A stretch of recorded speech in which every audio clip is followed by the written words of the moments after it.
hear someone talking. Alright, coming! Hey, it's you who's getting lazy, okay? Well, I see I've walked in on some lively banter. Luna! Fine, just fine. I went to take part in that Steambird panel. It turned out to be more interesting than I expected. Not all Fontanians are pessimistic about this. One journalist mentioned that sitting around and waiting for the end to come would be wrong, and that they should make their own rescue preparations. I agreed, so we had a brief chat with her. Did she have pink hair by any chance? Why, yes! It was Charlotte. You remember her, right? That daredevil journalist? I'm in full support of her view. Prophecies are very important, but how can people allow their lives to be commandeered by just a few words? That's right! Paimon's glad to hear something sensible for once. Ah, yes. About what we had discussed before. I did try, but I'm afraid I couldn't reach the old hag. I'll try again tonight, but I wouldn't get your hopes up. Huh?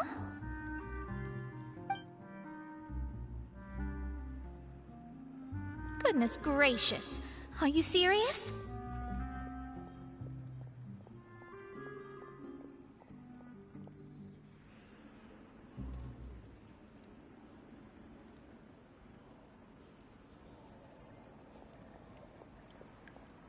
She said that even the god's gaze has blind spots. Pretty bold if you ask Paimon. Most people would believe the gods to be all-knowing, right? The Hexen Circle members are certainly anything but ordinary. As for the mage named N, the old hag has mentioned her a few times. She said that N's sense of direction is incredible, and that she loved, but I've never met her. And if she were still alive, she'd be... Well, suffice it to say that the hag's at least a few hundred now, and N's been around for longer than that. Whoa, the Hexen Circle sounds like a scary group. But they must really stay in shape to live so long. Their abilities alone are pretty terrifying. If she came to see you personally, then the problem you're facing must truly be of great importance. Well, it's not like Paimon could understand anything she said. Yes, she was quite cryptic, but I suspect she means that there is still a way to turn things around. She didn't say when or what that would be, though, so... Perhaps it is something that you cannot know right now.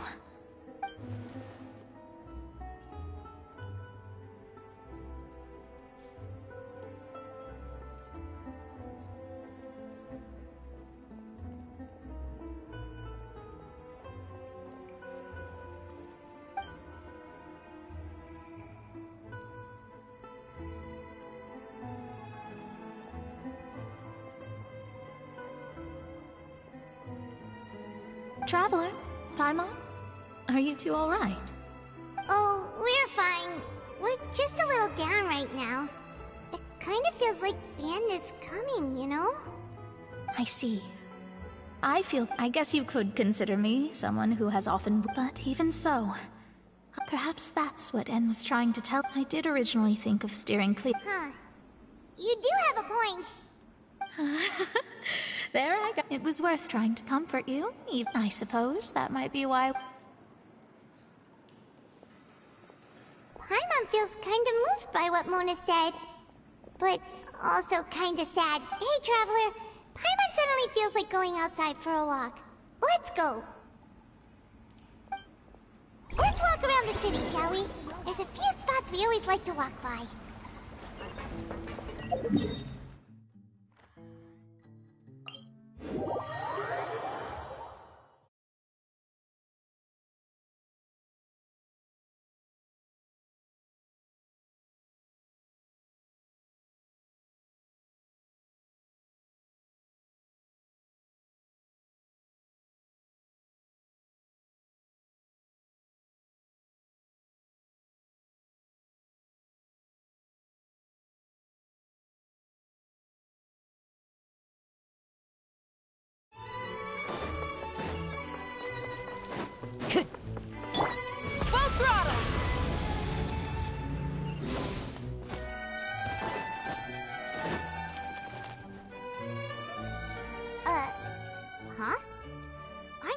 written in the... Let Paimon see!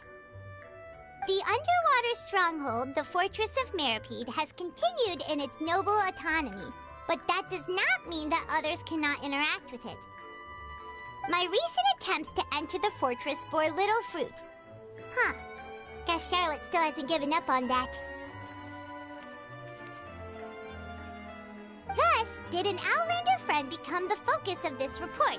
A blind adventurer with their white fairy, legends trailing in their wake. It is said that this mysterious traveler once visited the underwater fortress. So while the fortress's interior remains a mystery behind closed doors, do not fear, for the tales of the traveler contain surprises in spades. Journalist Charlotte's biggest scoop yet, the Traveler's Trail, World Walker. Huh. Charlotte took so many awesome photos of us and we never even noticed her. She hasn't been able to get a hold of anything at the fortress, so since we're easier... Ugh, seriously? Well, fine. Those headlines and photos do look cool, so Paimon will forgive her this time.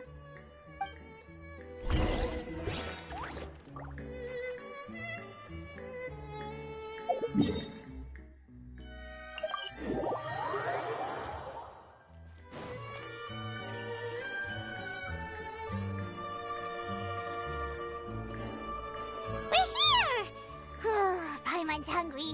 Should we go in and get something to eat?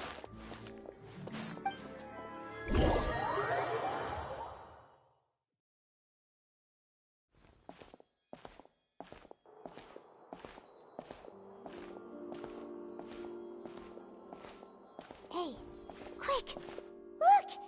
That's the limited edition, only 16 slices a day cake!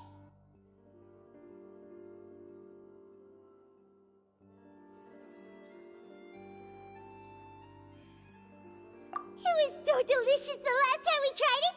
Despite the tense situation we were in, let's give it another go! Paimon's sure it'll be great!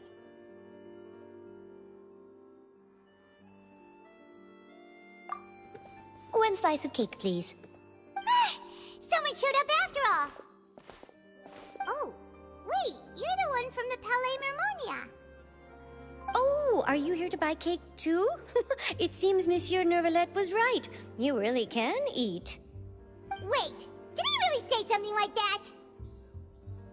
That's right. Even he has his own preferences when it comes to food. As for me, I love the cake and coffee here. Do you come here often? Usually every day. Every day? It's part of my daily schedule, apart from work. I shall have my cake and coffee. Then what if someone told you one day that this place would be closing soon, and you wouldn't get to eat cake here anymore? What would you think? But why would it close? Well, Paimon doesn't know either, but maybe the waters will rise tomorrow. You know, like in the prophecy. Oh, the prophecy. To be honest, I haven't paid much attention to that. No, still, even if there'd be no more cake tomorrow, that wouldn't keep me from having some today. No, it's the same for eating in general. You might not be able to eat tomorrow, but if you can do so today, then you should carry on. That's what people call living, you know. Huh. Don't be sad. Excuse me, could I have 2 more slices of cake to go? These 2 slices are for you. Sijuin said that this kind of expression you're making is what humans call being sad. Oh, you know Sijuin? I sure do. She was born before me, and she sometimes comes to the surface to teach us things about humans. She said that humans are creatures that are saddened easily, yes, and you can only lift their spirits by feeding them delicious food. So please try the cakes here. I've got something else to do, so I'll be going now. You two try to stay in a good mood after eating, all right?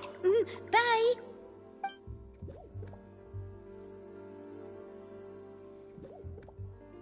And there she goes. All right, let's dig in. Paimon's sure this cake will be delicious.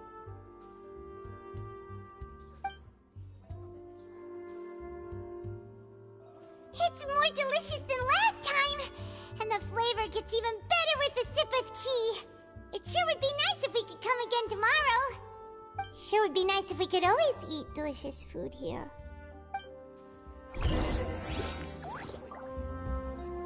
Art is the key ingredient in fine dining.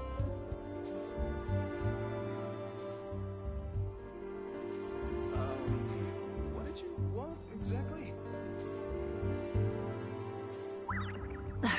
Instead of confining themselves to the heavens, God should broaden their horizons in the world below.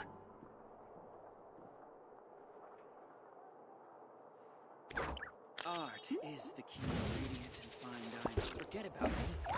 This is about what you want. What did you want exactly?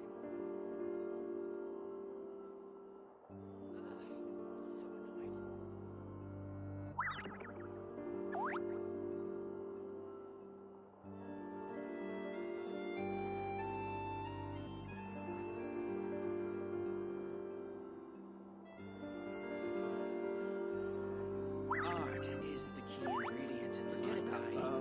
This is about What did you want exactly?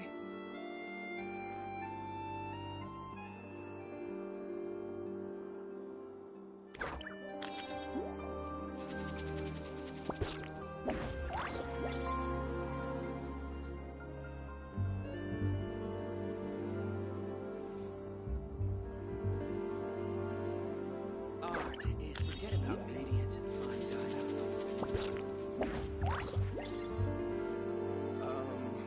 What did you want exactly?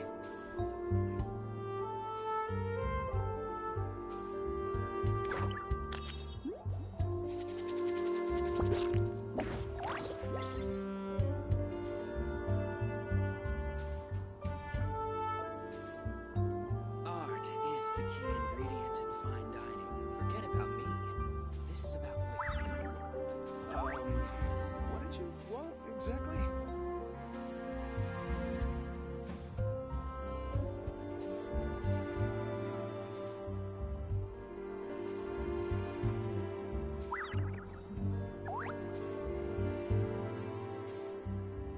Art is the key ingredient in fine dining.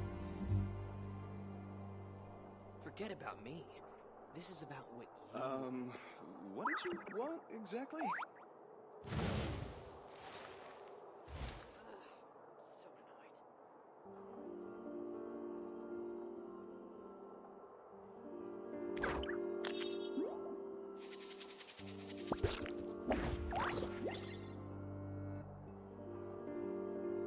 Art is the key ingredient in fine dining. Forget about me. This is What did you want exactly?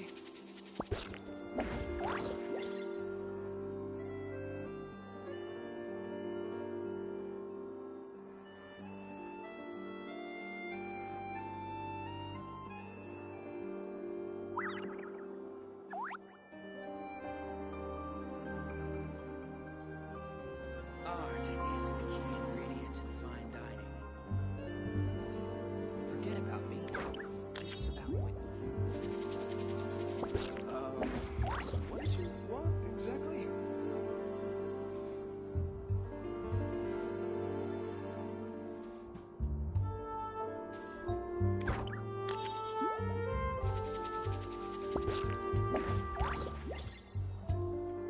Art is the key ingredient in fine dining. Forget about me. This is about What did you want exactly?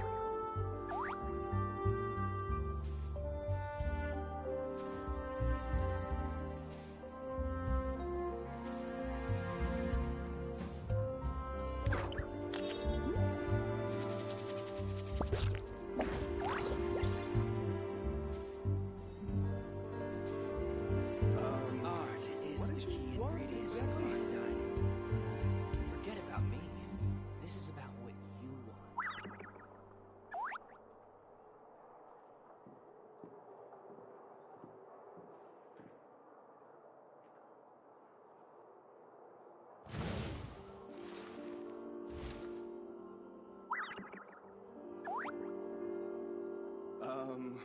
What did you want exactly?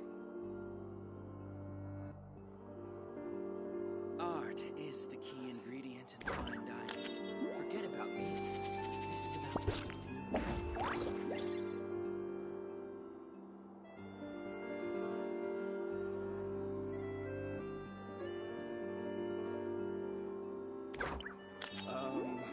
What did you want exactly?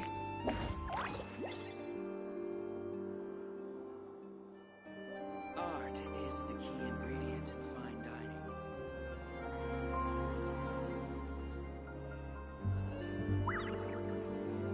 Forget about me. This is about what you want.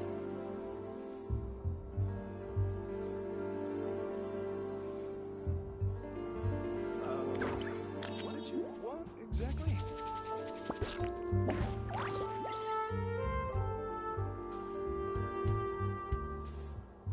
Art is the key ingredient in fine dining.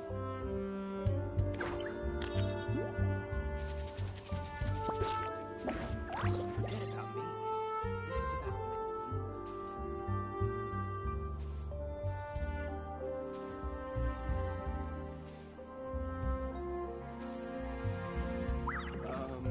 What did you want exactly?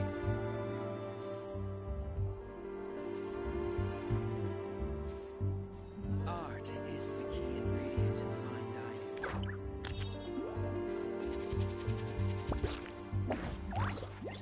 Forget about me. This is about what you want.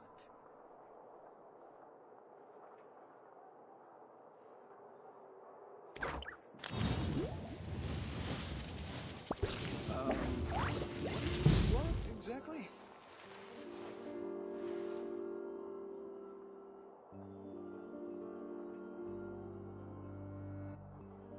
Art is the key ingredient in fine dining.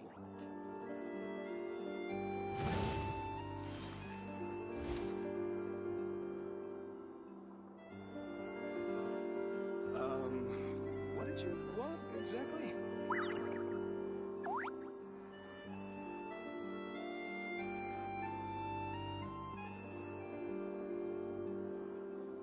Forget about me. Art is the key ingredient in fine dining.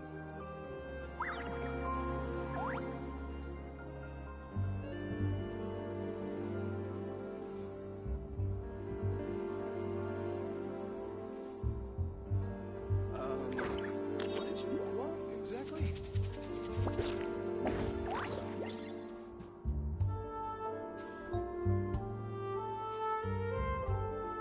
Art is the key ingredient in fine dining. Forget about me. This is about what you want.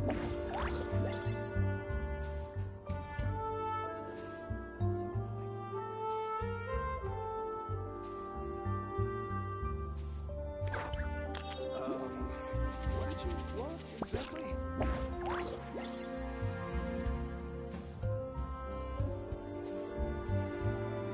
Art is the key ingredient in fine dining. Forget about me. This is about what you want.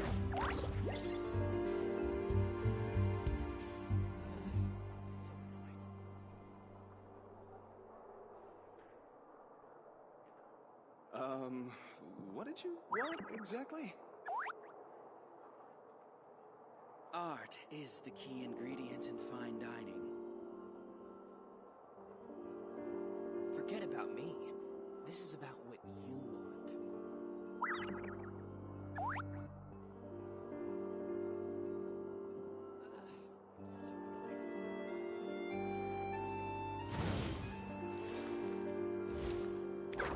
Art is the key ingredient in fine dining. What did you want exactly?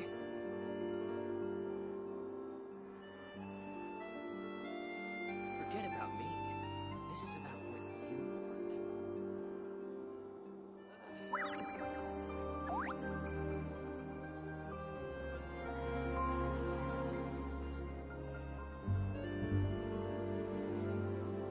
Art is the key ingredient What in did you fine dining. want exactly?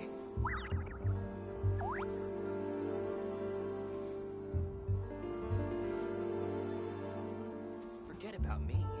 This is about what you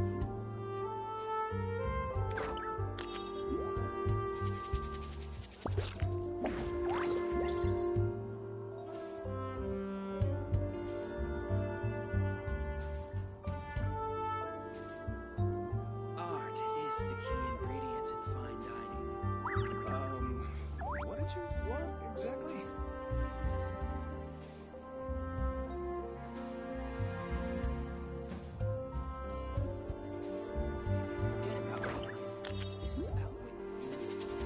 Art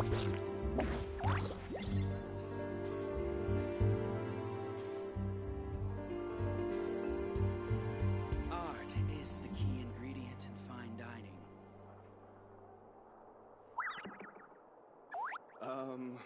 What did you want exactly?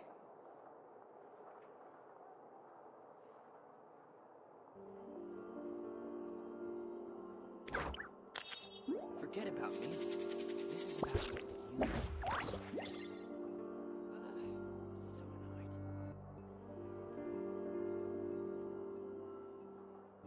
Art is the key ingredient in fine dining. What did you want exactly?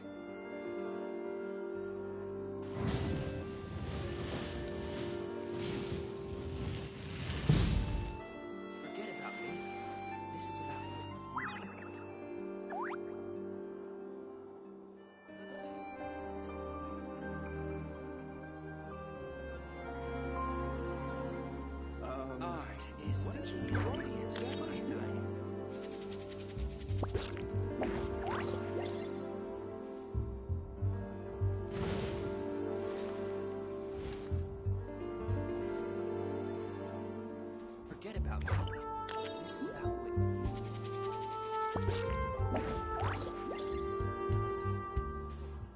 Art is the key ingredient in fine dining.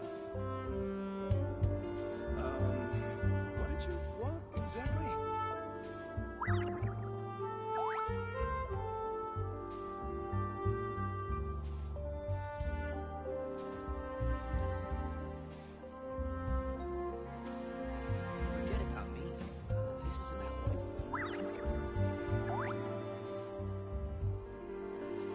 Art is the key ingredient in fine dining.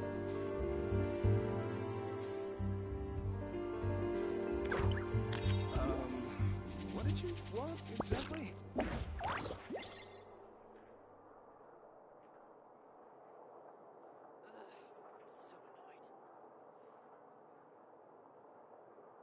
Forget about me. This is about what Art is the key ingredient in fine dining. What did you want exactly?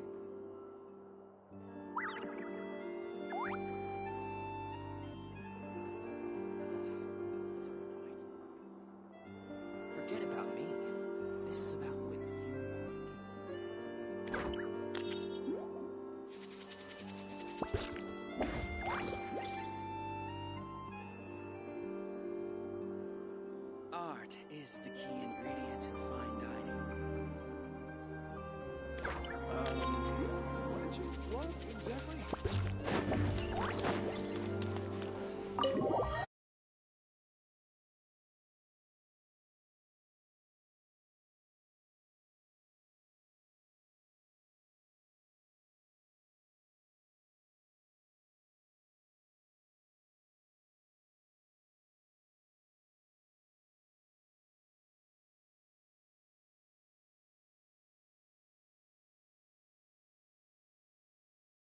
The ocean's self-cleaning ability.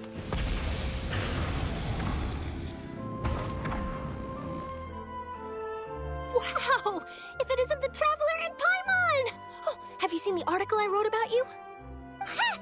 You've got some nerve! You just used us to make some quick mora! Oh, you needn't worry about that. I heard that you were in Poisson some time back, so I sent you a letter to discuss just that. It appears you didn't receive it, though. It's all right, though. I've set aside the amount intended for you. I've even set the table with some food. Really? Oh, you're the best! You're almost a little too easy to win over, Paimon. If I were a journalist with ulterior motives, you'd be in trouble now, you know. Oh, Paimon knows you're not like that. Still, what brings you here all of a sudden? Were you looking for me? When Mona mentioned you, we thought of coming to see you at work. I see. It seems you've already bumped into Mona here in Fontaine. So she mentioned me? What did she say? She said that you're a real daredevil of a journalist. Nice. In which case, Can this daredevil journalist dare to request an exclusive interview with the legendary traveler and Paimon? Huh? So your article in the paper today doesn't count? Oh, of course it doesn't. That was more like live photography. What I'd like to do is dive deeper and ask you to talk about the things you've seen and experienced. Yeah, are we even qualified enough? Why not? If I say you're worth an interview, then you're worth it. But not right now, of course. I'll need a few days to prepare. Oh, in that case, we'll just chat when you have the time then? Oh, so that's a yes? Ooh, splendid! I'll tell the editor-in-chief immediately. I'll have to apply for lighting, a venue, some props, and... Whew, so much to get done now. Talk to you later. Wait, Charlotte, Paimon's still got a question for you. And what's that? If, just for example, Fontaine were to be flooded tomorrow, what would you do today? Huh. That's the prophecy you're talking about, isn't it? I mean, I do hear about it often, but I've never once thought that the day could be tomorrow. If you're seriously asking, then I might try and think of a way to leave Fontaine. Oh, but I'm still a journalist first and foremost. That means I have a duty to be reporting from the scene. And secondly, I wouldn't forsake my homeland that easily. From what I've seen, most people don't know what they'd do should the worst come to pass. In truth, it might be better just to behave like normal rather than worry over such an end. So in all likelihood, I'd probably still be prepping at the office for that interview of ours. I know what you're thinking. That sounds a bit sad, but I've always believed that it's best to do what you enjoy. Just think about it. If this nation really were to be suddenly destroyed tomorrow, but I still successfully finish an exclusive interview with a truly unique person, then the story I would wind up writing would truly be timeless. And then do you know what I'd do? Well, I'd write that story, send it for printing, and use messenger pigeons to get copies out to the various nations as soon as possible. I'm not a dreamer, nor am I a workaholic, but I do love my job, and I'd be proud of leaving such an article behind. I guess you could say that I was born to be a journalist. But anyway, that's my answer. And on that note, I'll get back to my preparations. That's so nice. All of a sudden, Paimon actually kinda envies her. Anyway, let's go and take a look at the sea, shall we?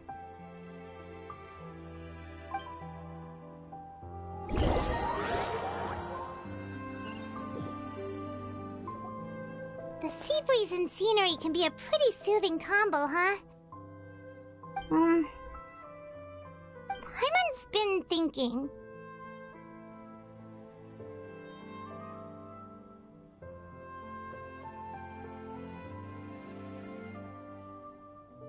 If it wasn't Fontaine, but all of Tevat that would be destroyed tomorrow, where would we go and what would we do? No, Paimon should ask, if you could choose, what would you like to do?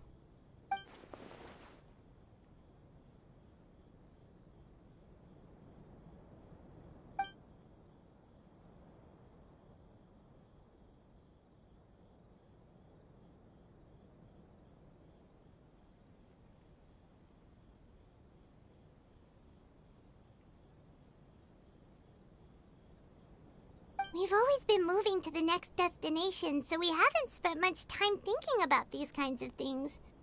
We didn't have to either, with us always being on the road and whatnot.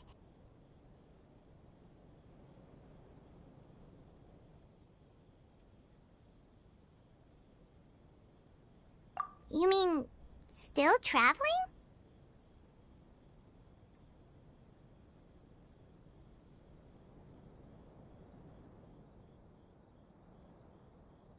Huh. Wait, isn't that what we've always been doing?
Looks like you'll grow mold if you stay here long enough.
But it's still better than the Fortress of Mirapede, that's for sure.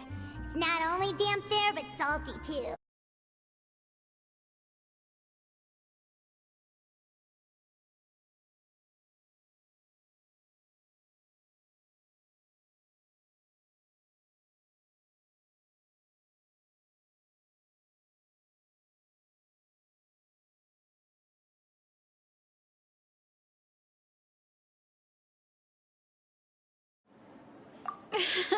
Not at all. I'm well aware that you're friends of his. Actually, I'm here to pass along a message from him. Yes, inside the Opera House. The Marechaussee Phantom has declared the incident a small-scale riot. A riot? Well, that said, I don't personally think it was that serious. Lady Farina was watching a performance at the Opera House, and while she was resting during an intermission, some other audience members suddenly started harassing her, loudly accusing her of doing nothing about the prophecy crisis. And before she could respond, others started to join in. The crowd continued to grow, and protests against the Hydro Archon started to break out. So people have started to put the blame on Farina. Guess they finally found an outlet for the pressure they've been under due to the prophecy. I agree. People will naturally rely on gods, as is customary. But the moment people feel threatened, gods are also the first to be blamed. So what happened after that? Is Farina okay? Seeing that the situation was spiraling out of control and that further argument was pointless, she claimed that she'd gotten tired of this and left in a hurry. The Marechaussee Phantom had their hands full maintaining order and did not catch where Lady Farina had gone. Only when things had stabilized did we realize that she had gone missing. So, you mean she's still missing? That's right. The Marechaussee has dispatched many people to search for her, but we don't have any leads yet. That said, I don't think there's much to worry about. She is a god after all. Even if she were to fall into the hands of rioters, what could ordinary people do to her? Good. Monsieur Nervillet sent me to tell you about the situation, but he didn't say anything else. Don't worry, this is more than enough to go on. Thanks for keeping us informed. Ah, is that so? Well, alright then. In that case, you two take care. I'll be heading back to the Palais now.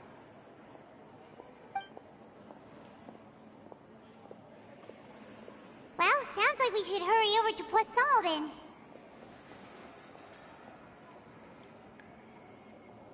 If we know Farina, she won't try to fix things in this situation. Instead, she'll look for a place to wait out the heat. And, as we also know, she may be loud and dramatic, but she doesn't have a heart of stone. When Nervillet was talking to her in the Palais Mermonia, and she heard about Poisson, she couldn't hide her sadness and remorse. It would be hard for her to ignore being accused by the public today. Paimon thinks Farina's probably taken the opportunity to slip away to Poisson and try to relieve the sense of guilt that she's feeling. Huh! Well, what do you think? Paimon knows the answer, of course, but Paimon can do the analysis to back it up, too. Cool, huh? In that case, there's not a moment to lose. Poisson, here we come!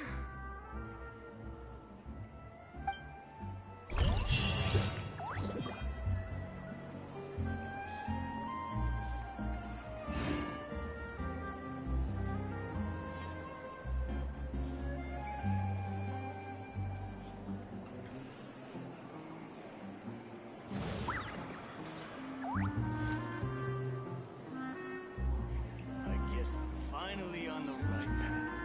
No problems too big to solve.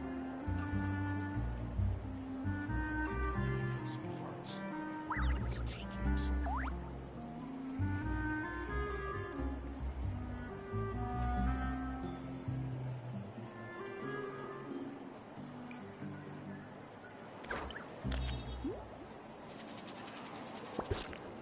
I guess I'm finally on the right path.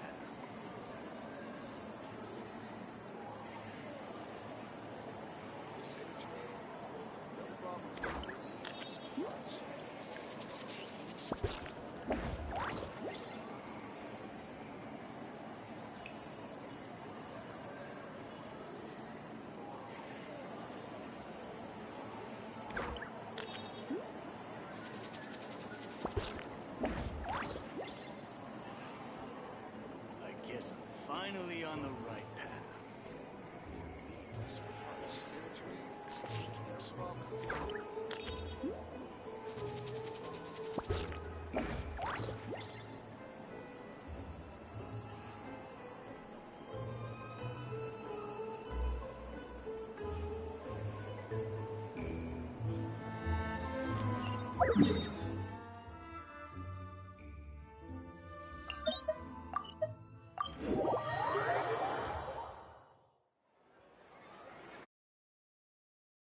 Yeah, what's up?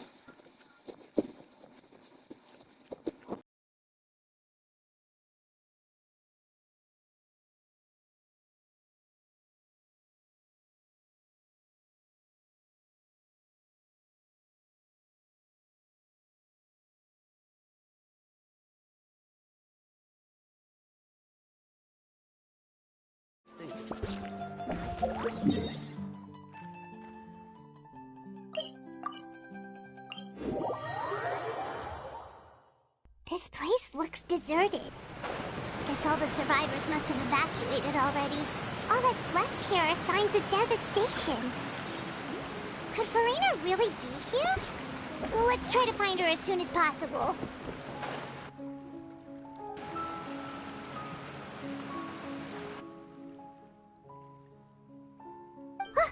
That's Farina, right over there.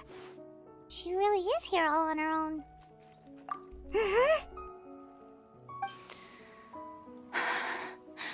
Should I just give up? This is all meaningless. What was meant to happen did happen after all. Everyone's dead. I'm sorry. I'm so sorry. Give up, Farina. There's no point in holding out. I'm sorry. But what can I even do other than to repeat meaningless apologies over and over?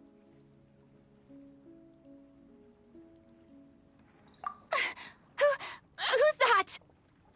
Don't worry, Farina. It's just us.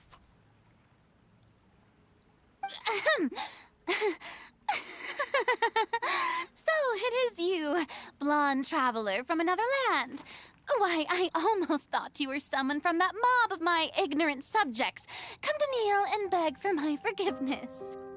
Farina, you were crying just now, weren't you? The tear stains on your face are obvious. What do you mean, tear stains? Oh, I remember. The show at the Opera House earlier this morning was so moving. I'm still trying to process it. Who did that uncivilized rabble think they were, disturbing my enjoyment of the arts? They even dare to tout their Archon. I must teach them a lesson. I can just imagine their twisted and frustrated faces once they realize that I'm nowhere to be found. Oh, and I'm sure Nouvellette and those people from the Maréchaussée Phantom are freaking out right next to them, too.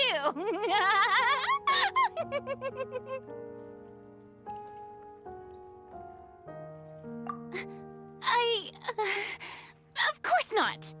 Hey, there she is! The Hydro Archon's over there! Quick, after her! Farina, those people seem to be after you. They are? They're just some rabid fans who want to cut the line because they haven't been able to meet me in person, aren't they? That's against the rules. I can't let them get their way. Farina just ran off. Quick, we have to catch up with her.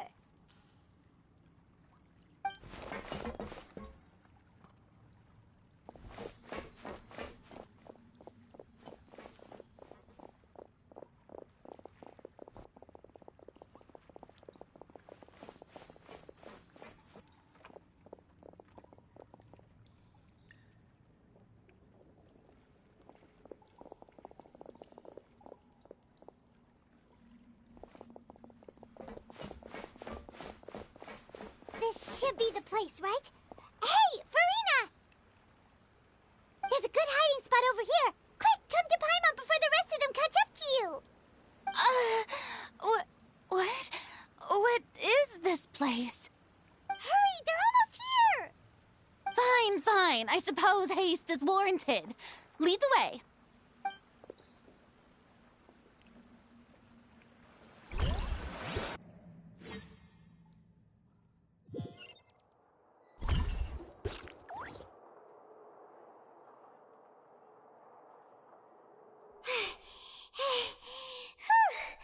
Paimon's exhausted.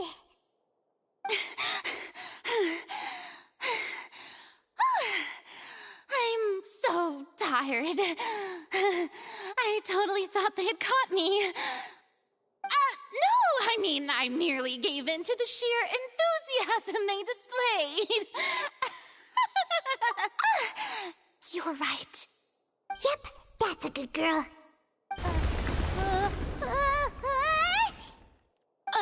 What's happening?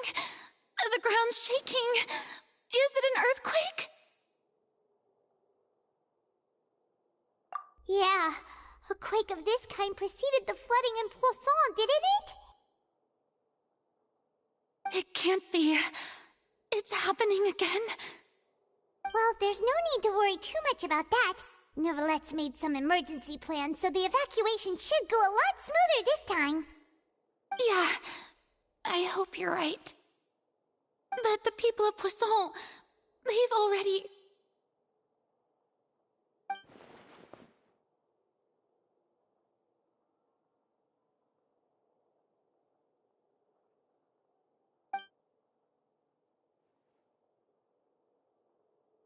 It's true.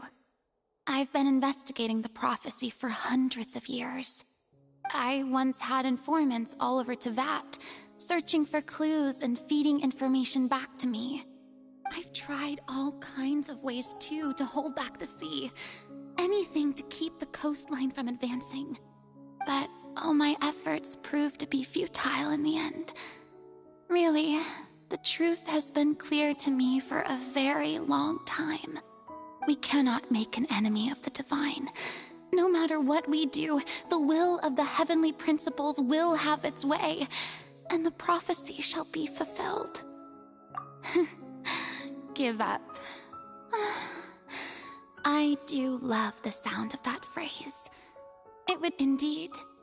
I've thought about giving up so many times, especially after we almost lost Poisson. Fate is really unreasonable, isn't it? It has no heart and obeys no rules. The prophecy has only just started to come true, and so many people have already lost their lives. But just now, it all became clear to me. I still don't have the right to come to terms with fate on behalf of everyone else. As long as the final moment hasn't come, it's still not too late. Don't worry. I will keep hope alive for everyone until the very end. Well, that's enough for now. I got the impulse to play the stricken maiden, but honestly, considering my rank and station, that wasn't a good fit at all. Don't take any of what I just said seriously. How could I possibly let Fontaine fall to the whims of trivial prophecy? Come on! Paimon could have sworn you were actually being honest just now.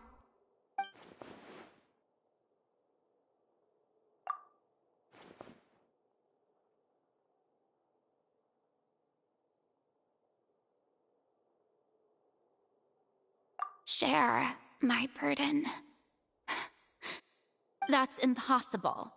It was fated right from the start that this would be my duty alone.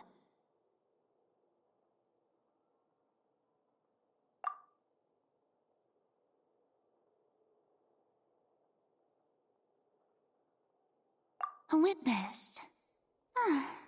Yes, I've heard that you came to Teyvat from beyond the stars, yes. In other words, you never belonged here. And if Teyvat is, in its entirety, a show on a stage, then you're just a spectator, aren't you? If that's the case...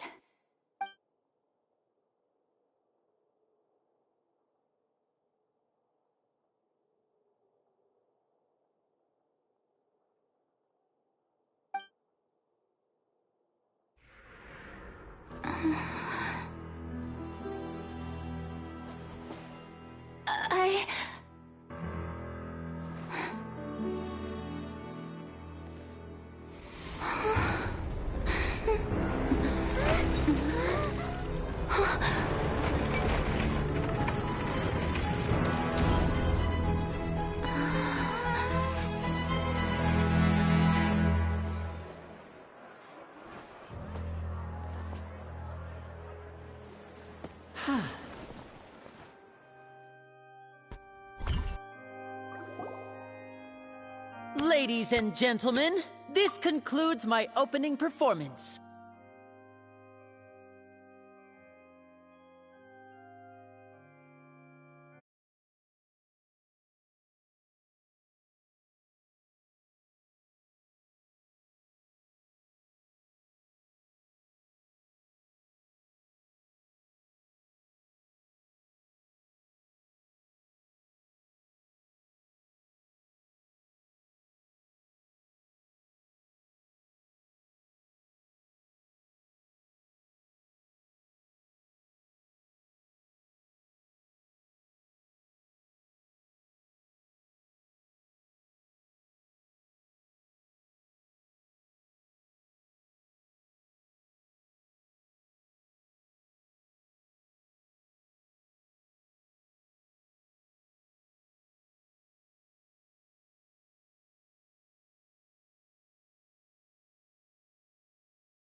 Now, without further ado, we may proceed to the trial of our god.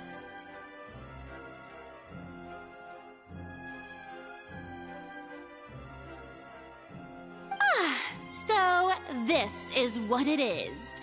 Yes, you deserve praise for the effort you took to raise the dramatic stakes. Do not forget, however, that I am Focalor, the god of justice, the embodiment of justice itself.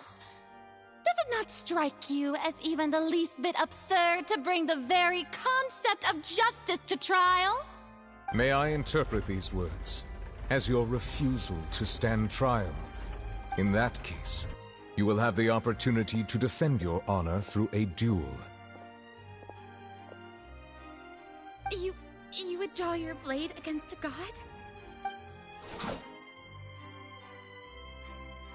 I see. It seems like you have made up your mind.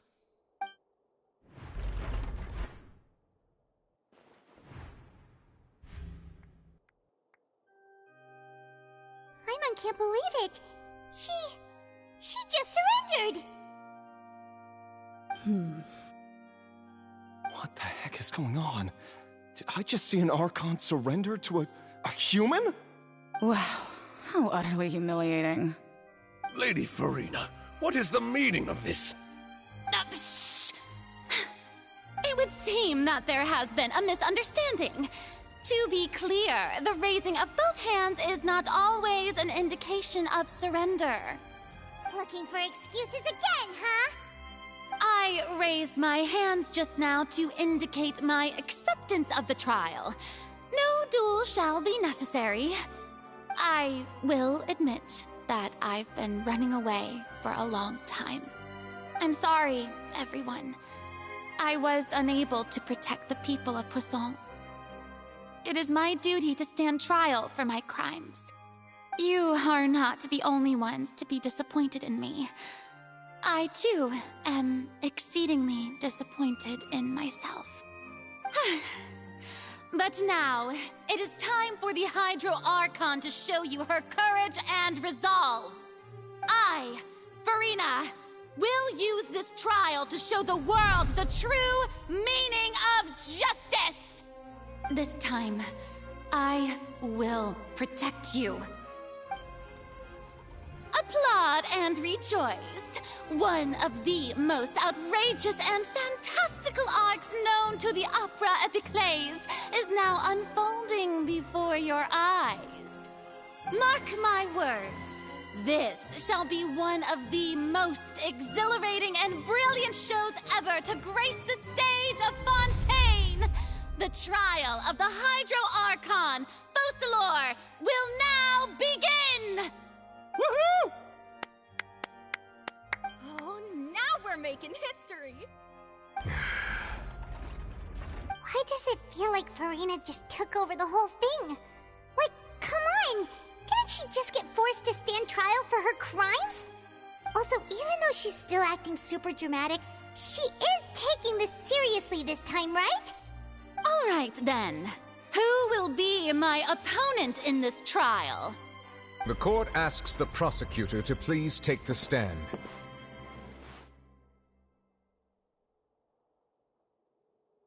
Is that so? Very well. Then please speak, witness of Tivat, my accuser and fated opponent.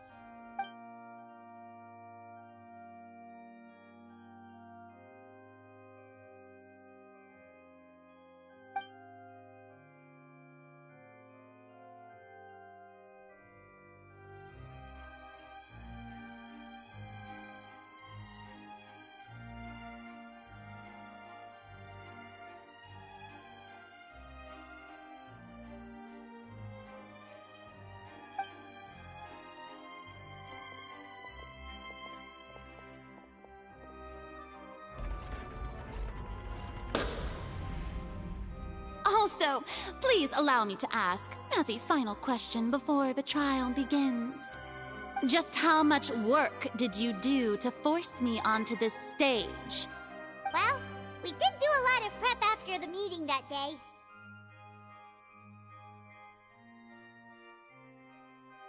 I can go over the tasks assigned to the Spina di Rosula, since they were rather straightforward and easy. Navia, the president of the Spina di Rosula.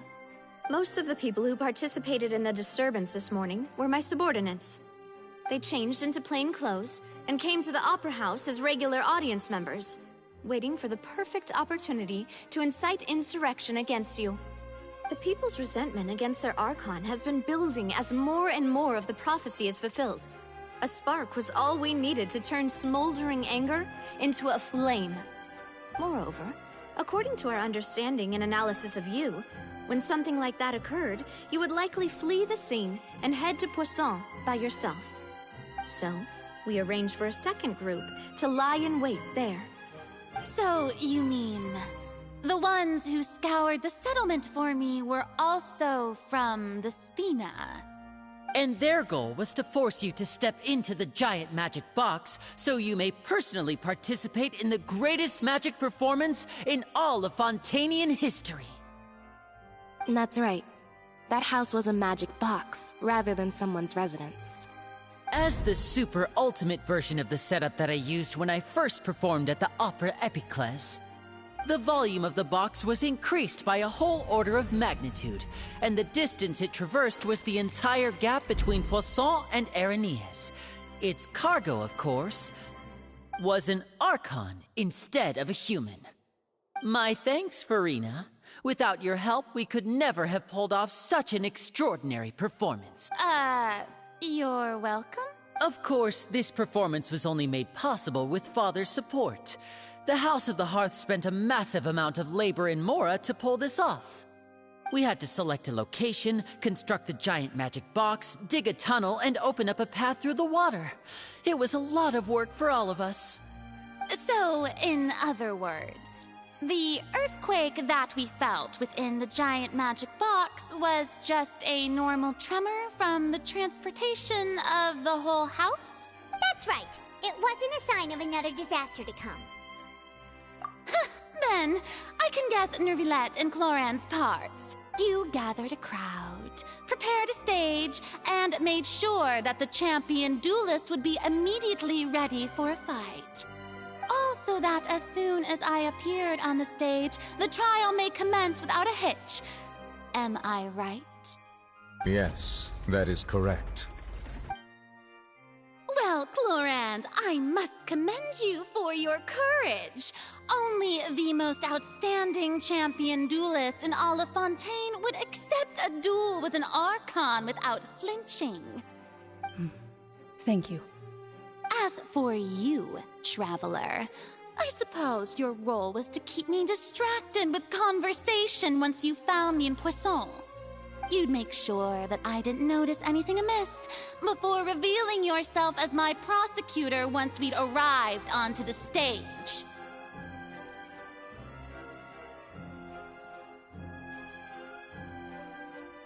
Oh?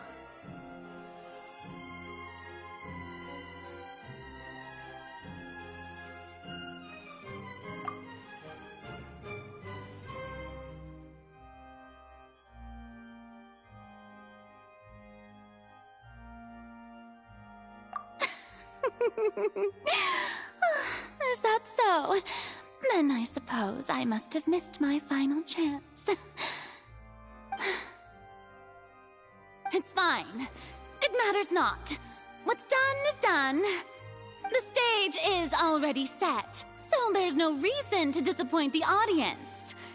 Let's see this trial through to the very end.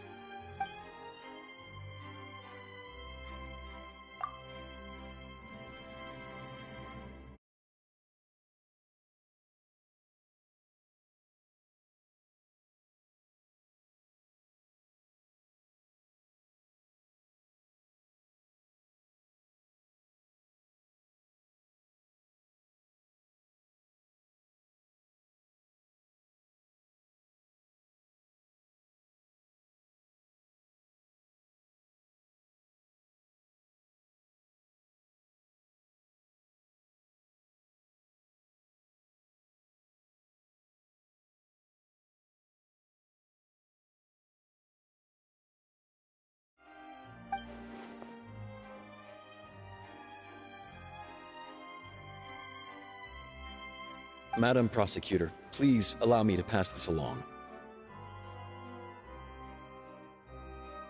This is a document that Miss Charlotte applied for and received permission to share with you during the trial. According to her, it should speed up the proceedings.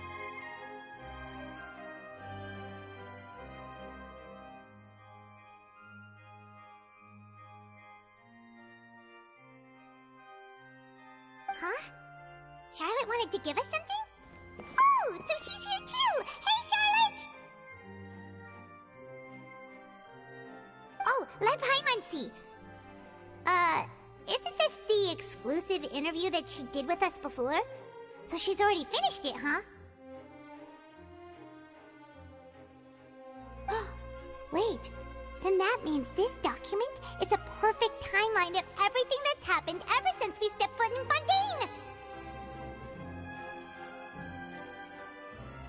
So in other words, we can refer to this anthology of evidence every time we want to use something from our journey as evidence for an argument! Let's quickly confirm the information in it. Just think of it as a refresher, alright? You defeated the Hydro Archon in the very first duels you took part in at the Opera House. That's one for the history books, all right.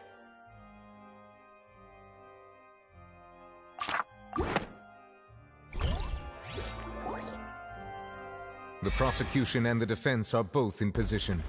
The trial shall now begin. Oh, come on, Nervylette. There's no need to repeat all the unimportant legalese.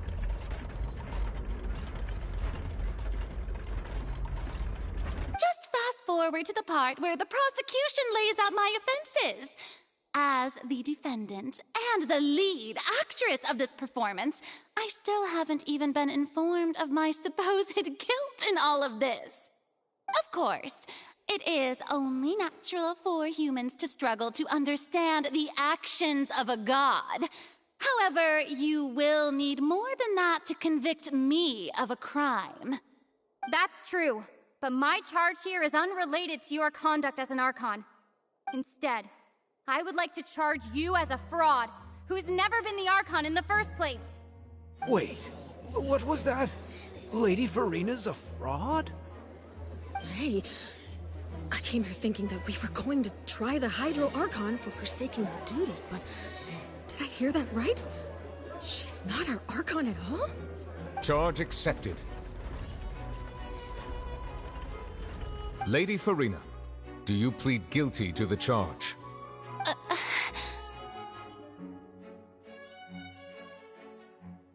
Lady Farina. I plead not guilty. How can I be guilty? There is no way that I, Focalor, otherwise known as Farina de Fontaine, a member of the Seven and the Regina of all waters, kindreds, peoples, and laws of Fontaine, could be anything other than your true. Yeah. Even though Lady Farina can be rather eccentric, isn't it going too far to doubt her very identity?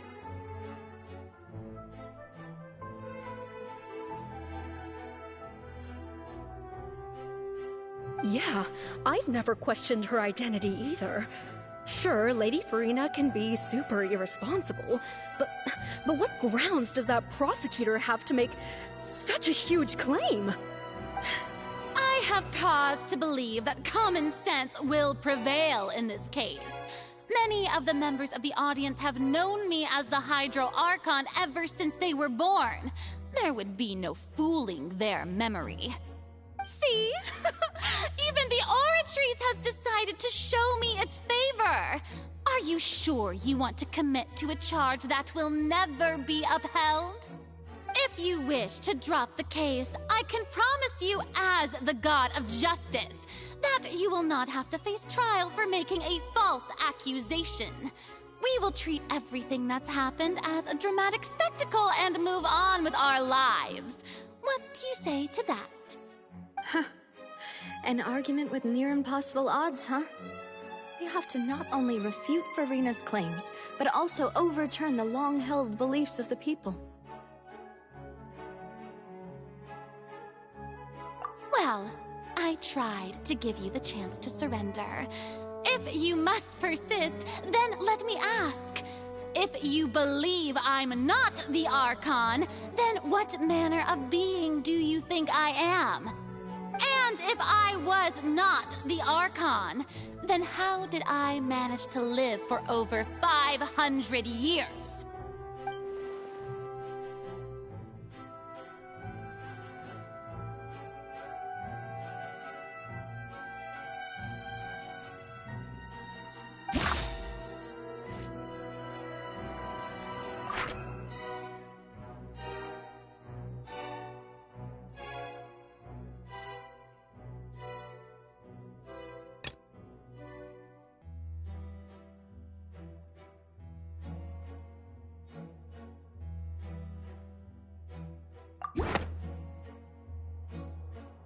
That doesn't sound right.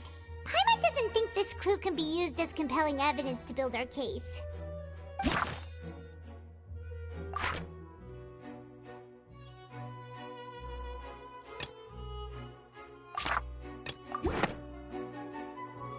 First of all, you may be a member of another long-lived race, which would allow you to naturally possess an extended lifespan. And second of all, even if that wasn't the case, there could be other ways to extend your life.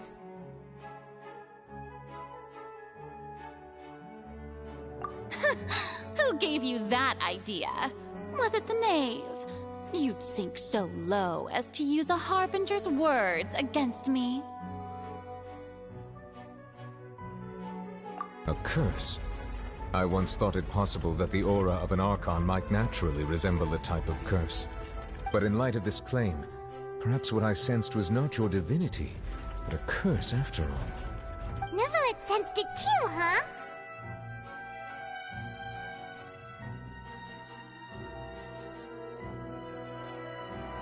Lady Farina is actually a human? Well, it is true that it's extremely difficult to tell humans and gods apart just by looking at them. It's not impossible.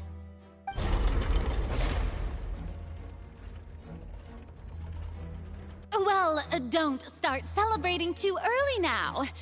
Even if I have been carrying a curse like you said, how does that prove that I am merely a human being?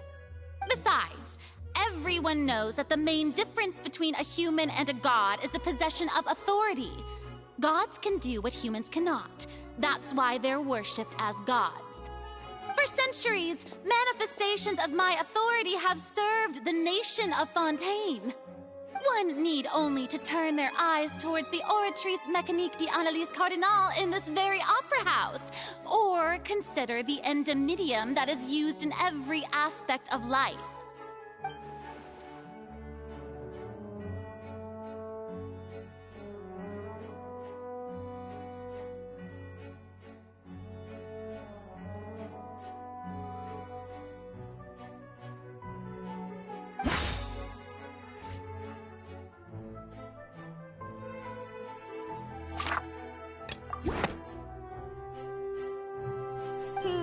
That doesn't sound right.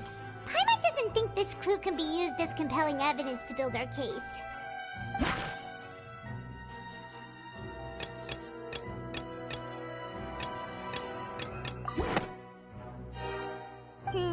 That doesn't sound right. Paimon doesn't...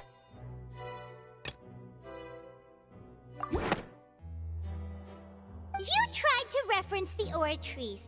But weren't you as confused as all the rest of us when the Oratrice declared Child to be guilty without any proof? Otherwise, you should have come up with a good explanation for that by now. Didn't I make myself clear at the time? The decisions of the gods are naturally difficult for humans to comprehend. There is no need to provide an explanation. Lady Farina, I believe a reminder of your current circumstances is in order. While the court is in session, the principles of justice and the law must come before all else. While you are an Archon, you are also first and foremost the defendant in this trial. You will prove yourself unable to defend against the prosecution's charges if you continue to withhold vital information against the rules of the court. I never thought you'd use that kind of rhetoric against me.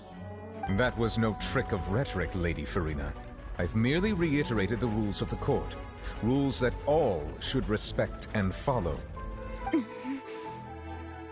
So, you neither knew why Child was declared guilty, nor did you understand the structure and operations of the Oratrice. Instead of having been created by you, the manifestations of authority you mentioned have been made by the real Hydro Archon, haven't they? The real Hydro Archon? Well, now you're really losing me. It is true that I did not know why the Oratrice gave out a guilty verdict that day. But the Oratrice handed out that verdict unilaterally, and it has been operating independently ever since it was first created. You can't argue that just because a divine creation is flawed, that the god behind it must also be no god at all. She's still throwing out all kinds of excuses. Seems like she's confident that we won't be able to produce proof that she has no power over the Oratrice.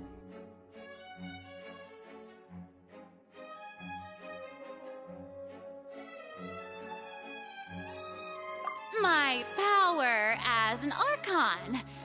There are many ordinary citizens in the audience. How can I just carelessly demonstrate the formidable power of an Archon? If that poses a concern, I'm prepared to extend my protection to the audience. You don't need to go that far.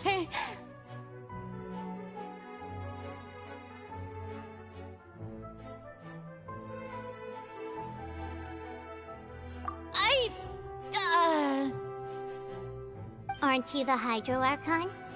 Or is it that you can't even wield the power of Hydro, much less the authority of a god? Indemnitium! Yes! It's all because of Indemnitium! All Archons derive their power from the faith of the people, and I've converted the people's faith in justice into Indemnitium!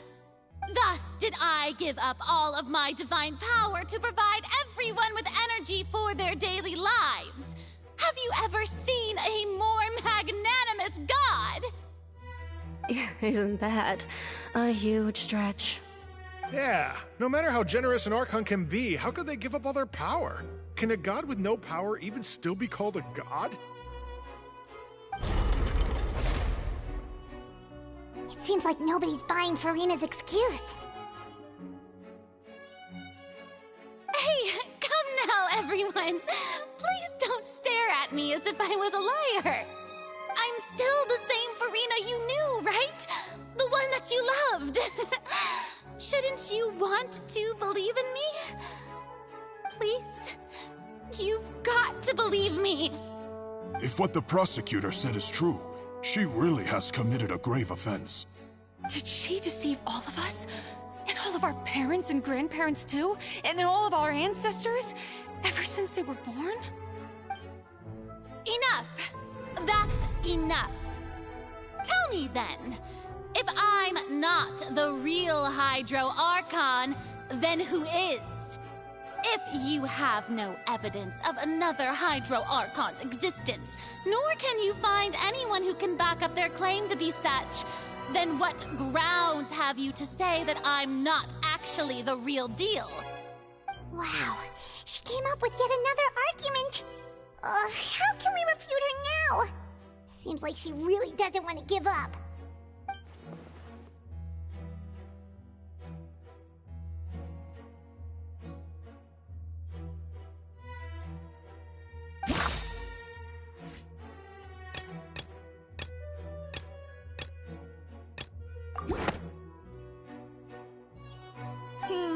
That doesn't sound right.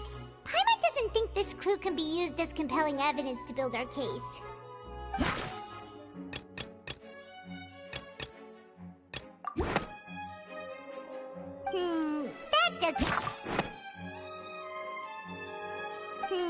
That doesn't sound right. It has been established that all Fontanians can dissolve in water from the primordial sea. And that means... Since you insist on claiming to be a god and not a human, then there's a method that you can use right here and now to eliminate all suspicions of you being the latter.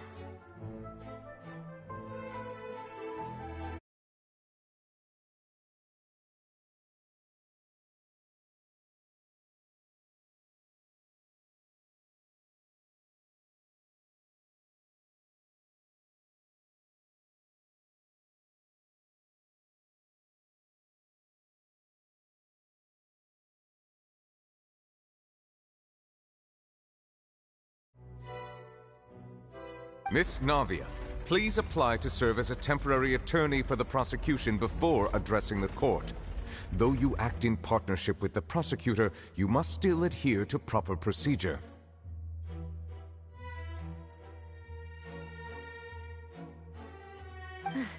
Super sorry, Monsieur Chief Justice. I swear this really will be the last time that I'll speak out of turn. Now, I've brought some seawater from Poisson. As everyone knows, a massive flood struck the area not long ago, taking many lives, including those of some of my closest friends. So, Miss Farina, would you dare to touch some of this seawater? If we are to believe that you are indeed the real Hydro Archon, touching this seawater would have no effect on you. All it should do is strengthen your case. But, if you don't dare to touch it, then we would have basically proved the reverse. Oh, and I must remind you that after the disaster at Poisson, nobody wants to see any more people dissolve. I do hope you'll act prudently and choose the simpler path of admitting guilt. Navia from the Spina di Rasula. The Spina has governed Poisson for many years. I guess her suggestion is valid. If Lady Farina is indeed just a human, she's probably Fontanian like all the rest of us. Would she really dare to try?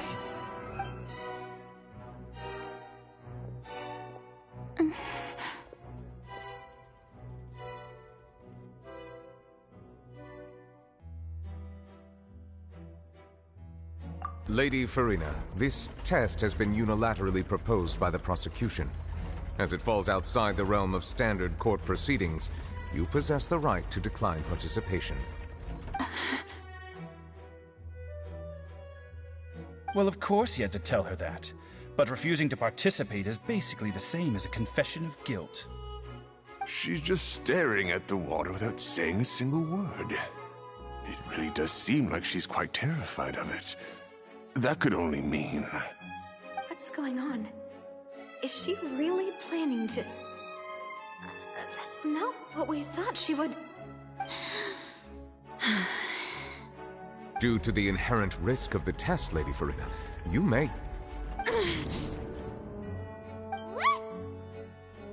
Hey!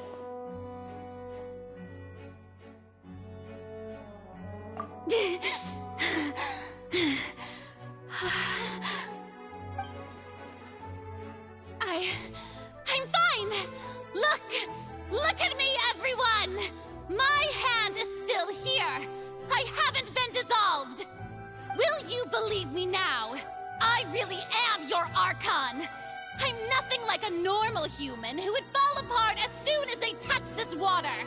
Really, was this not the most obvious thing in the world? Miss Siegewing? If you're present, Miss Siegewing, please come forward and attend to the defendant. Siegewing? Don't be nervous. It'll just take a few seconds. Let me see. That should be enough. Please announce the results of your evaluation to the court, Miss Siegewing. As everyone doubtlessly saw, Miss Farina was displaying symptoms of hyperventilation and flushed skin.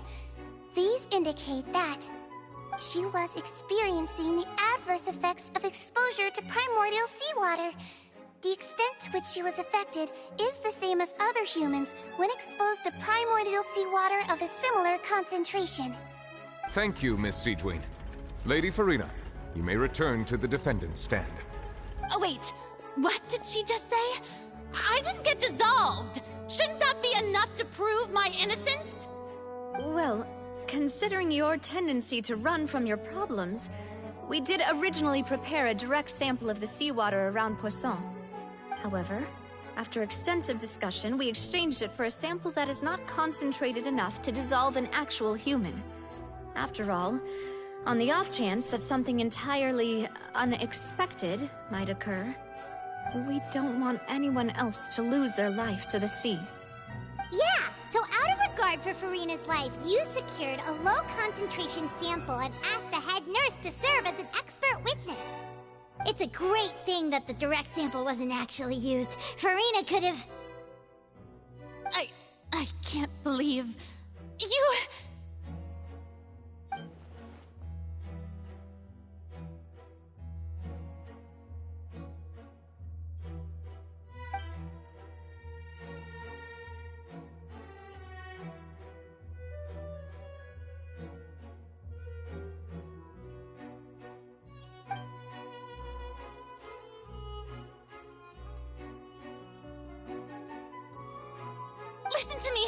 Listen to me, everyone! Please don't give me such cold and disdainful looks! What happened just now didn't prove a single thing! Think about it! How can you conclusively prove that an Archon can't also be affected by the primordial seawater? Also, if I was really just a human, why would I dare to just put my hand in that kind of water?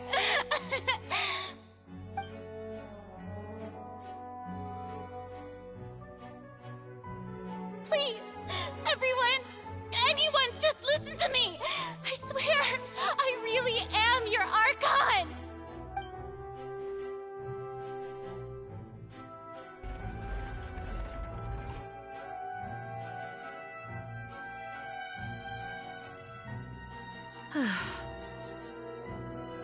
I don't think anything she says at this point will sway anyone.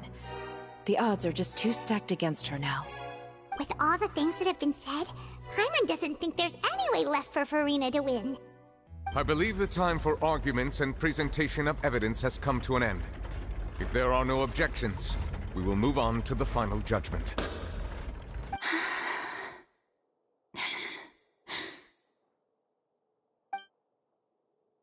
I don't think anything she says at this point will sway anyone. She's too stacked against her now.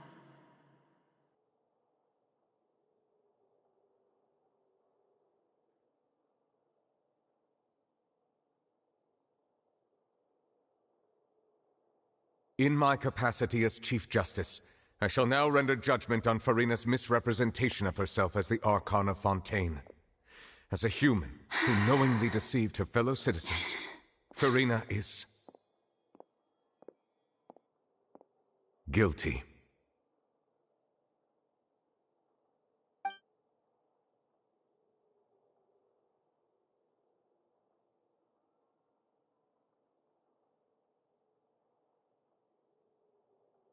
We shall now turn to the Oratrice Mécanique d'Analyse Cardinale to render the final verdict on the charges.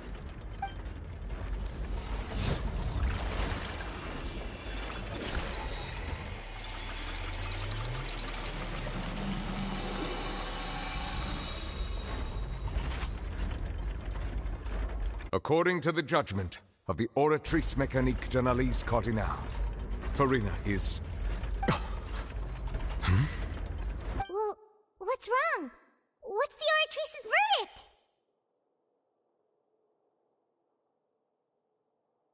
No, the Oratrice also displays a guilty verdict. Isn't that correct, then? However, the exact wording of the verdict is thus. The Hydro Archon, guilty, to be punished via the death sentence. The death sentence? That's actually one of the available sentences? I've always thought that it was just a myth. The one and only time the death sentence has been handed out at the court, and it's been given to the very person we've worshipped as the god of justice? What an unexpected twist. Farina's been sentenced to death by the Oratrice? We just wanted to use the trial to show her the seriousness of things so she'd tell us the truth. How did things escalate this quickly? This outcome is indeed quite strange. According to Fontaine's current definitions of justice, as well as its recommendations for criminal sentences. Is this sentence really appropriate for the crimes that have been committed? Yeah! Even Vacher wasn't sentenced to death by the Oratrice. You know, the real evil mastermind behind the serial disappearances case. Indeed.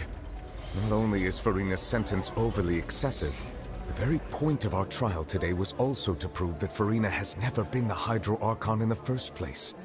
But now, the Oratrice seems to have deliberately invoked the title of the Hydro Archon. What does this mean?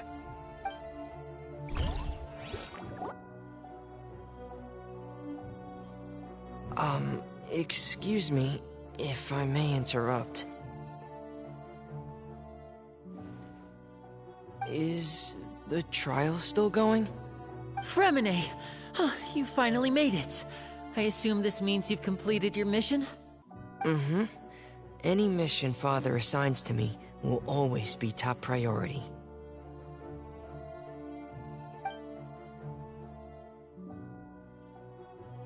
Is that the first prophecy slate?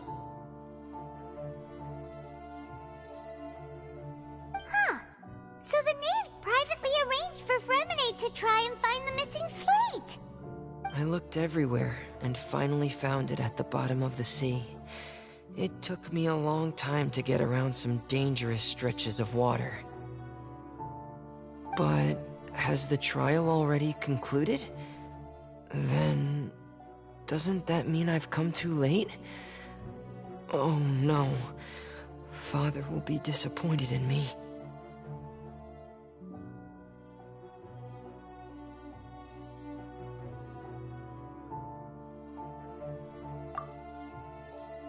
Thank you for your hard work, Mr. Fremine. Please allow me to review the record left on the slate. Traveler, I believe that you have already seen the other existing slates, and would like you to come here and confirm their contents.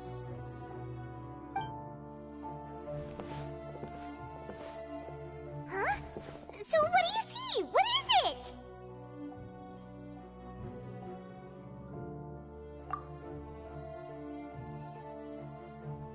I believe I've now made sense of the Hydro Archon's crime.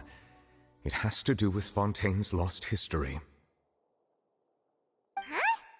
Isn't the Hydro Archon just guilty of deceiving her people? Oh, wait, no, that's Farina, and we've already proven that she's not the Hydro Archon.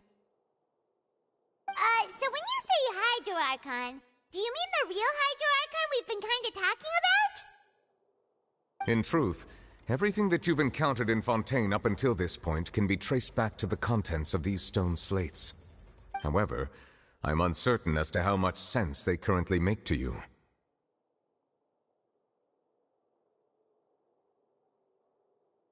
Okay, let's try to recall the contents of the other 3 stone slates. Paimon will do her best to help you remember.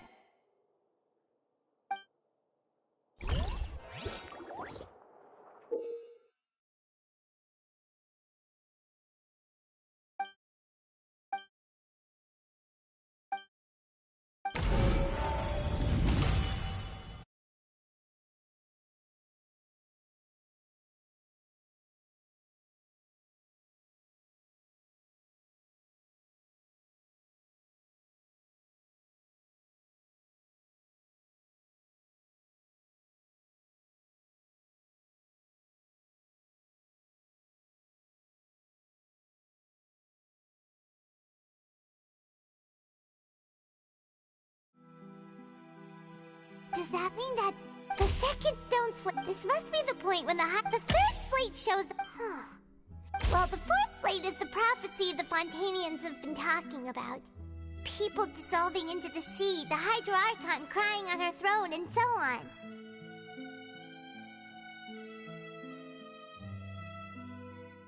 We didn't believe that such a crazy disaster could happen at first, did we? But after that incident, it was just a question of when and not if.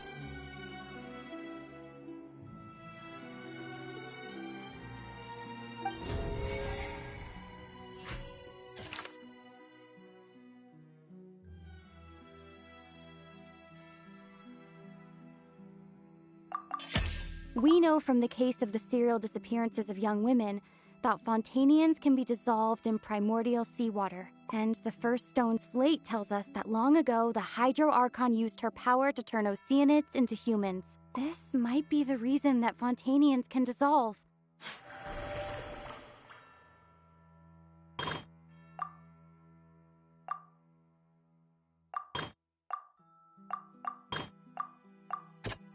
That doesn't sound... The prophecy from the stone slates found its way into society, but not many people believed it at first. The fortress of Meropide was nearly flooded with primordial seawater, which we know can cause Fontanians to dissolve. It seems increasingly likely that the prophecy may come true. If we hadn't dealt with it in time, things could have gone very badly.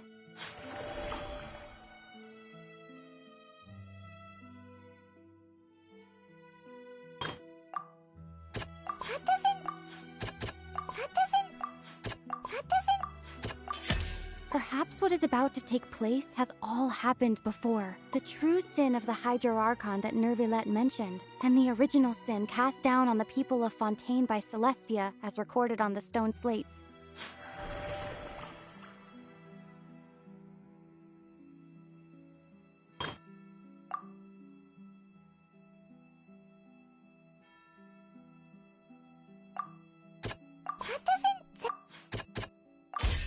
It's not as simple as falling into the sea. When Navia fell into the sea, her consciousness was subjected to judgment. The stone slates show the people gathered around the Hydro Archon in the sea. Could that be alluding to the same thing? They'll dissolve into the primordial sea but won't cease to exist. Their essence will flow in the seawater, converge, and take the form of an Oceanid!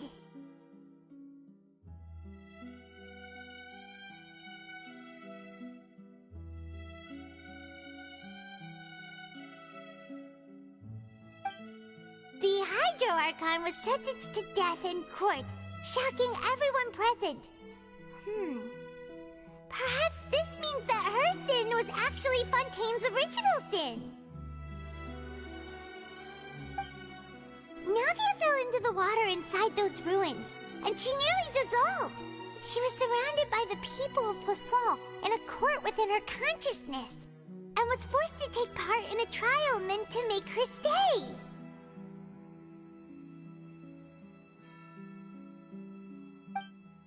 The eruption of the primordial sea at the fortress of Meropide was the surest sign that the prophecy was about to come to pass no matter what. The stone slate's content can all be verified by recent events. If we combine what we know together, loads of truths should come to light.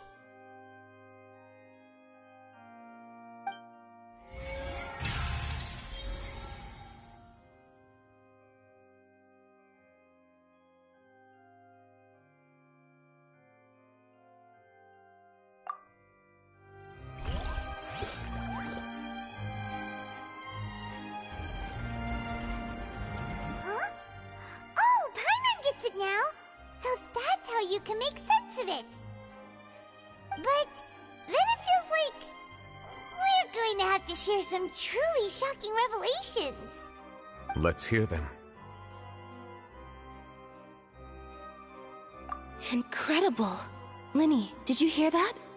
We're not real humans. All Fontanians were originally created by the late previous Hydro Archon, with Oceanids as their basis. The evidence for that can be found in how only Fontanians could dissolve in primordial seawater, and how all the girls Vacher dissolved were also turned into Oceanids. Oh, and according to Navia, when she was about to get dissolved, she also saw everyone gathered around for a trial, all of them in the shape of Oceanids. Indeed. Yeah, and it follows from the content of the first slate that she probably anchored Celestia by creating humans without prior permission. That could also explain why the Oratrice judged the Hydro Archon to be guilty. It's to account for that ancient sin. The Hydro Archon's true sin was creating us? And yet, after many hundreds of years, the Hydro Archon's creations have turned around to try to judge the Archon within the Opera Epiclese. The twists of history are often the most unexpected of all. Yeah! Isn't the image here just like when Navia fell into the sea? So wouldn't it be trying to show the image of the Hydro Archon also falling into the sea once the prophecy has been fulfilled in the fourth slate?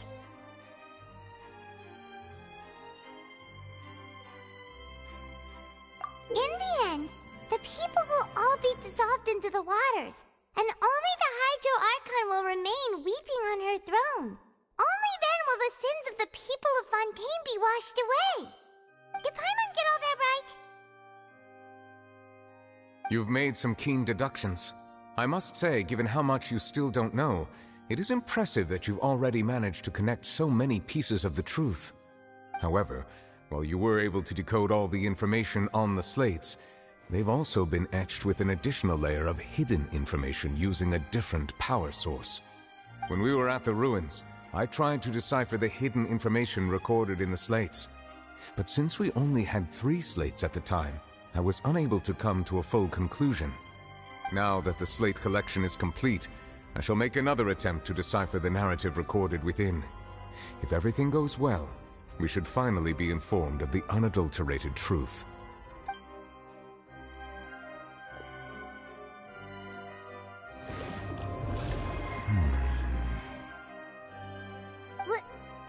Well? Did you get it? I believe I should share this truth not only with you, but with all the people of Fontaine as well. I will try to briefly summarize it for you.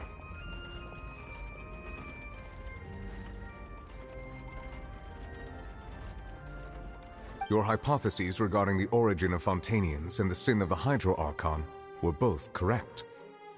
In the Fontaine of old, the previous Hydro Archon sensed the yearning of her Oceanid familiars for life on land.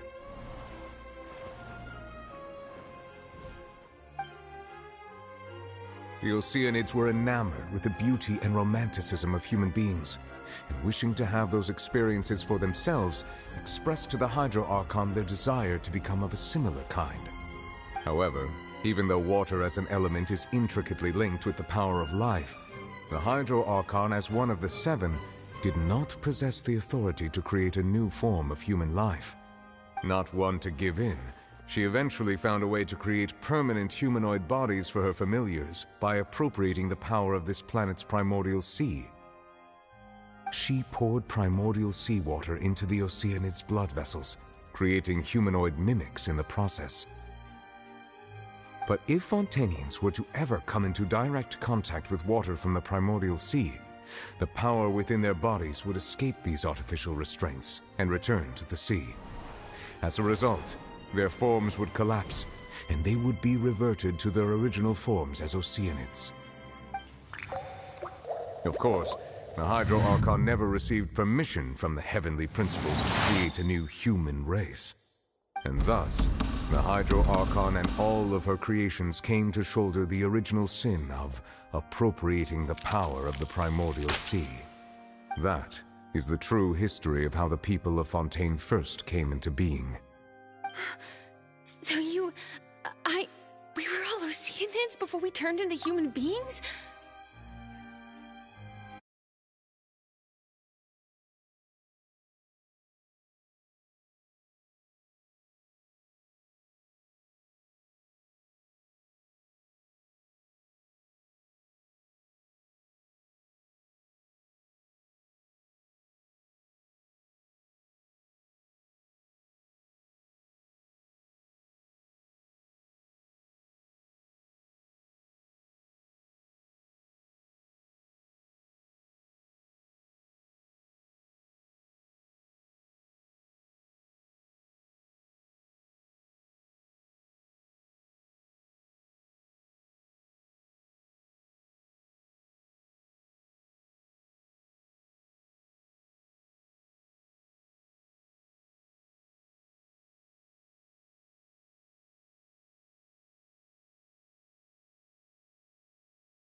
That's way too much information for me. I think I'm just going to pretend that I never heard a single thing. Wait, but if that's the truth, we can't let the Hydro Archon be sentenced to death. After all, her only sin was creating us. This really might be too much information for your regular Fontanian, but it does answer a lot of our questions. Alas, your hypothesis regarding the third and fourth stone slates was inaccurate. The slates' respective positions are, in fact, correct.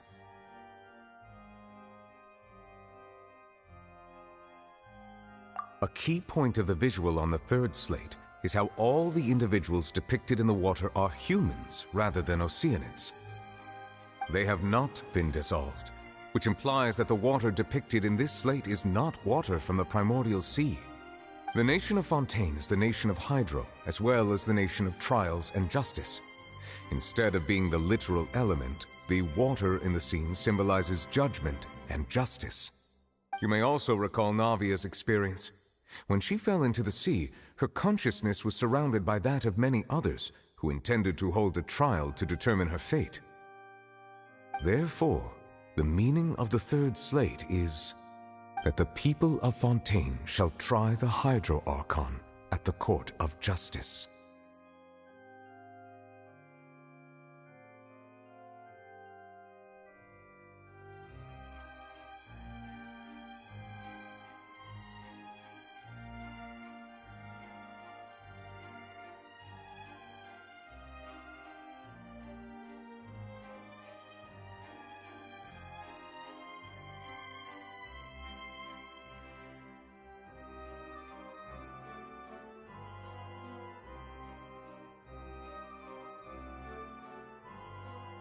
Yes, it refers to our present situation. I think I'm following now. So, what you're saying is, even though we decided to put on this trial to avoid fulfilling the prophecy, in truth, everything we've done has happened exactly as the prophecy foretold. So now, it seems, we're the ones making sure it comes true.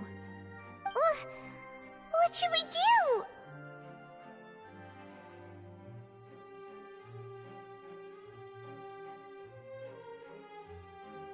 Huh. No matter what, the prophecy will be fulfilled. Is this what it feels like to be a prisoner of fate? If that's the case, does that mean the scene in the fourth slate will also be fulfilled soon? Traveler, I would like to point out another small fallacy in your deductions. About the fourth slate, you probably thought that the eruption of primordial seawater beneath the fortress of Meripede served as the surest sign that the prophecy was about to come to pass, yes? However, I believe that rather than being a sure sign, that eruption could in fact only be a small warning of something far worse to come. As for the root cause of the catastrophe, I believe you've already encountered it once before.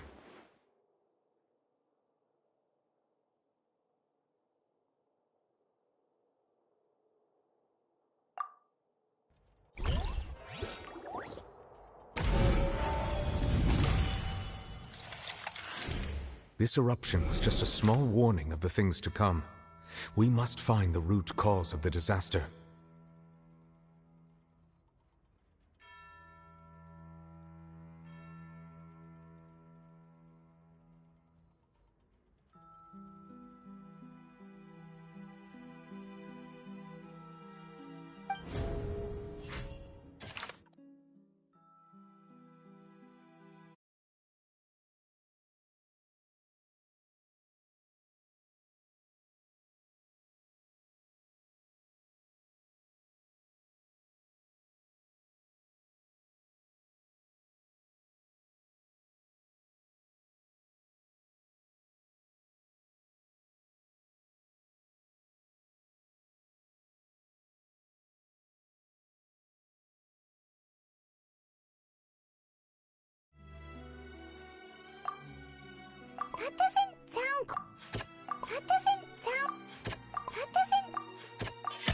It was both dream and reality. If we're talking about a true culprit, that could only be that thing inside the primordial sea, right?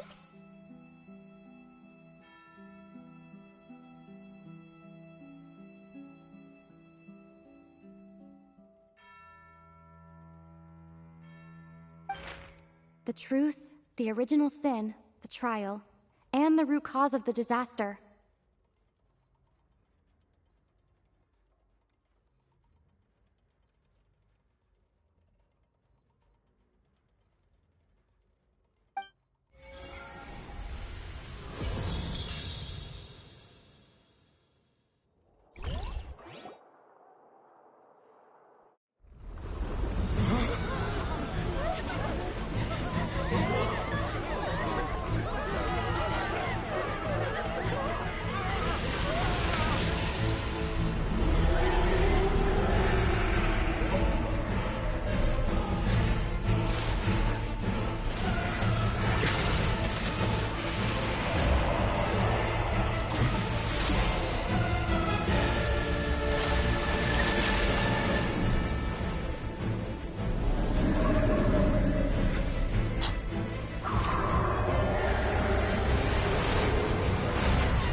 That was way too close! How did that thing just burst into the Opera House? Wait, was that the huge whale you saw in your dream?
So we've met it at last.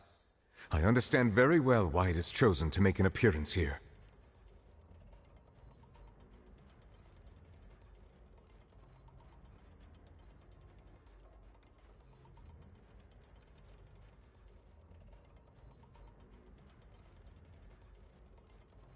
That whale does not belong to Tevat. It is a monster that has traversed the stars, weeping all the while.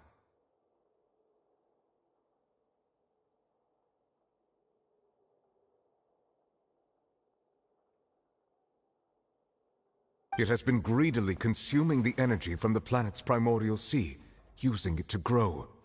That is the main cause for the rising sea levels. And once it has finished consuming all of the energy contained within the sea, its next step will be... You said that when the Hydro Archon first created Fontanians out of Oceanids, she filled their blood vessels with primordial seawater. Precisely. That whale finds the blood of Fontanians nigh impossible to resist. Therefore, when it left the primordial sea, it decided to make its next stop a packed opera house full of food. food in the form of Fontanians. We just barely managed to push it back, right? In that case, won't it come back to target the people again once it's managed to recover its strength? That is correct. Indeed, it is more accurate to say that we should thank that Harbinger for buying us some time. Without him, the whale would have likely come onto land far sooner. From the way he looked, he must have been fighting the creature for quite a long time.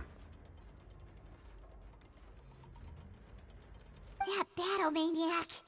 We've always known that he had a special connection with that whale, but we definitely didn't expect it to help us out like this. Anyway, now that we know that this whale is the actual cause of the disaster recorded in the prophecy, all we need to do to stop the prophecy would be to find a way to beat it up, right? It is too late.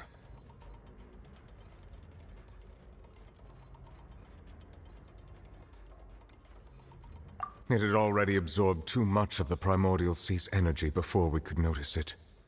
At this point, it has become practically integrated with the sea itself.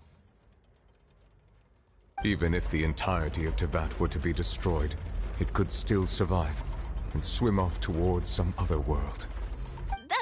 That's not something I will accept. We've already done everything we can, and we even found the true culprit. We've come so far. You can't just tell me that the last hurdle is some impossible foe. That's just not fair. Indeed, that's not how a grand performance should end. I'll fight it to the end, no matter what. So the prophecy will be fulfilled no matter what, huh?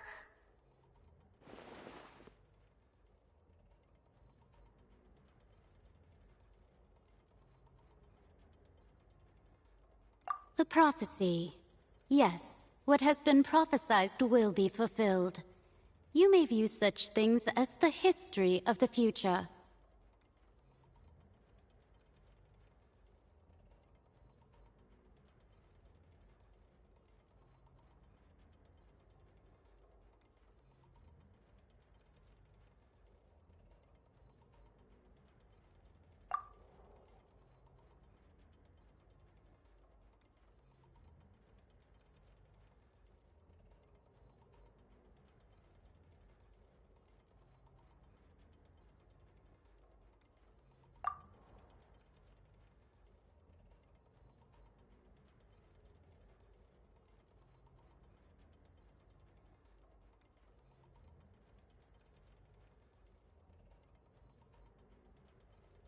Just as prophecies are usually only the future as seen from the perspectives of the gods, could things be happening in hidden corners where the gods' gaze does not fall?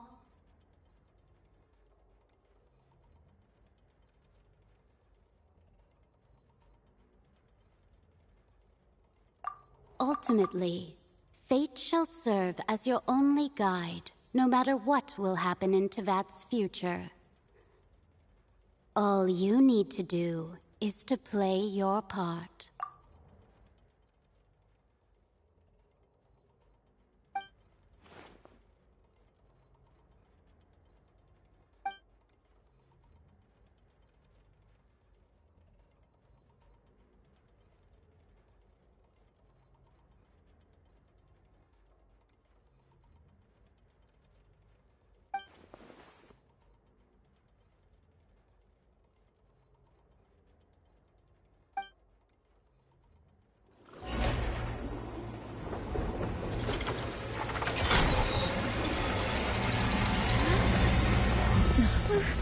What's happening with the Oratrice? I believe it is preparing to carry out the death sentence.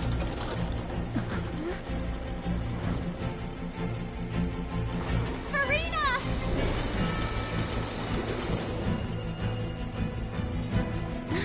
No, I still need answers.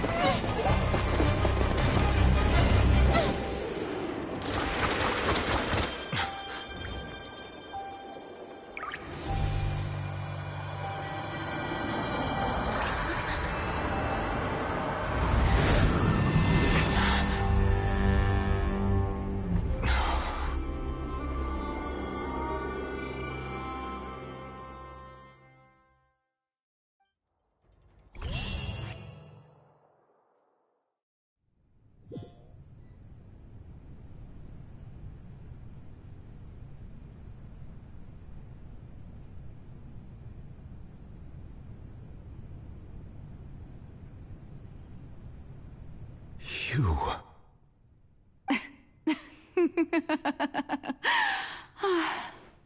Sorry. That shocked expression on your face is just too amusing. I couldn't help myself. You are not Farina. Who are you? The sweet sound of bewilderment. Marvelous. A sure sign that my attempt to deceive everyone was a resounding success. But to answer your question, I am Focalor. You know, the god. Focalor? Why did you deceive us? Oh, that wasn't my goal, of course. Goodness, no. But I had to fool everyone else too, if I was to stand any chance of deceiving the heavenly principles. Deceiving the heavenly principles? It's all because of that pernicious prophecy. Dreadful, wasn't it?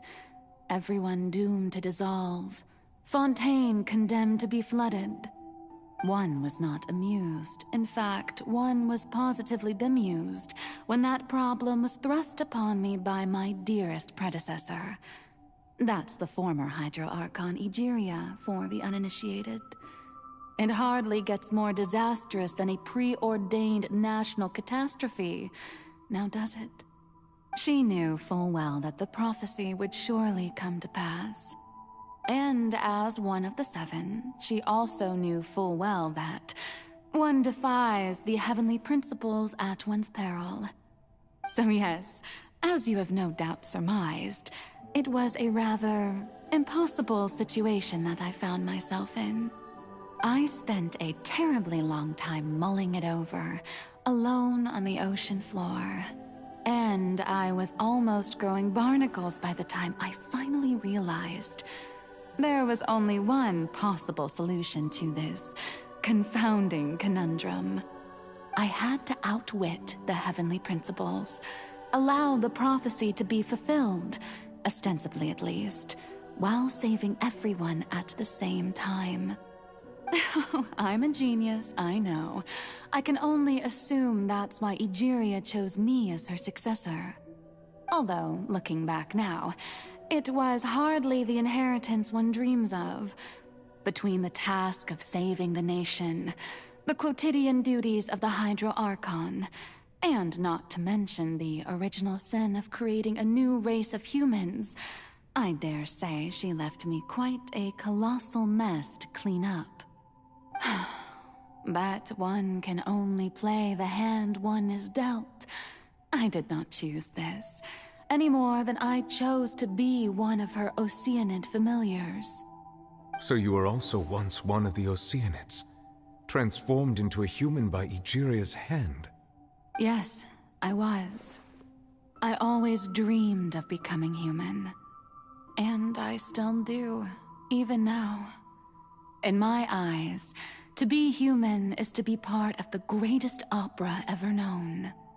After becoming a god, I separated my divinity from my body and spirit, leaving behind only a self that was as naive and bewildered as my past self on her first day as a human being. The me you see before you now is that divinity, and the human counterpart I left behind, I named Farina. She could feel joy, sorrow, and everything in between. She could be as vain and conceited, or as meek and vulnerable as she wished. Her strengths were of a kind only a human could possess, as were her shortcomings. But in my eyes, Farina's humanity was what made her perfect. She was perfectly human in every way. The person I always wanted to be. Anyway, so then I cursed her. All part of the plan, of course. The plan to deceive the heavenly principles. Do you still remember the final scene of the prophecy? The Hydra Archon alone, weeping on her throne. In order that the prophecy might appear fulfilled, I invited Farina to be an actress, to play the part of the Hydro Archon in the prophecy. Under the curse I placed on her, so long as I, Focalor's divinity, continued to exist, she could not die. But nor was she free to live her life in the pursuit of happiness. Instead, she was forced to take the stage in the opera house, to embrace the role of leading lady, to forever play the part of the god from the prophecy, all to create a deceitful appearance of that prophecy coming to pass. I suppose now you probably understand why your court is called the Opera Epiclese. But Farina is only human, isn't she? Even though she has had a long life, her mind is no stronger than that of any other ordinary human being. I cannot begin to fathom what she has had to endure. It must have been torture for her. It has indeed. And although she is, in a sense, me in human form, I most definitely owe her an apology for it. It's been 500 years, and all along, she's been playing her part in the most unimaginably long, unbearably lonely, and agonizingly painful opera of all time.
Try and stop me!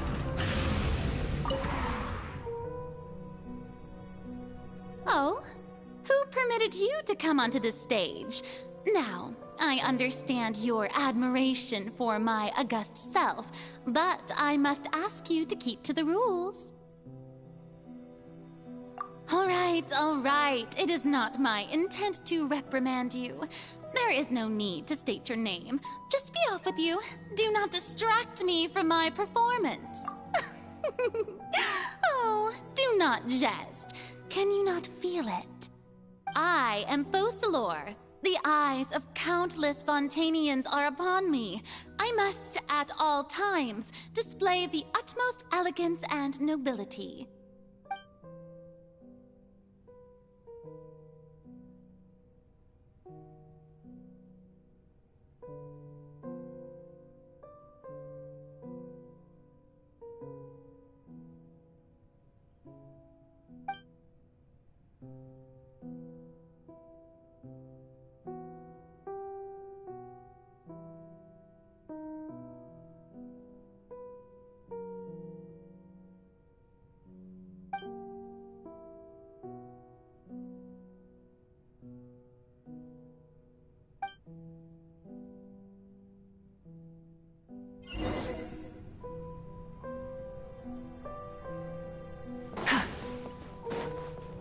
Dear audience, the performance is experiencing a technical difficulty, but worry not.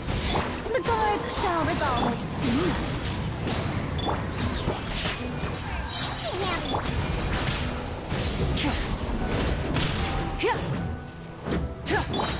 The wind knows me. Hey, what gives? The audience is still watching me, you know. Guards! Wait, where are the guards?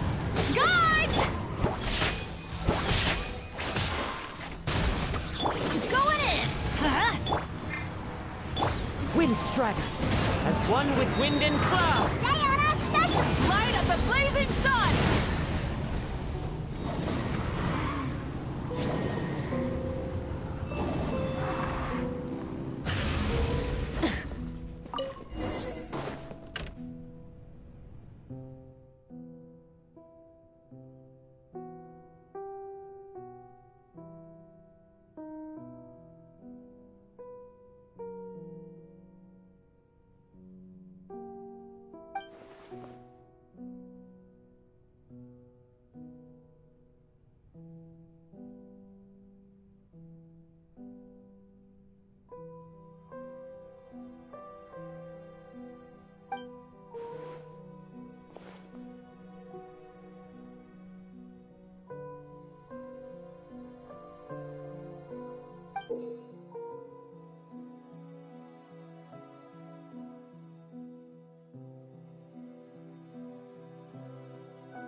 Farina.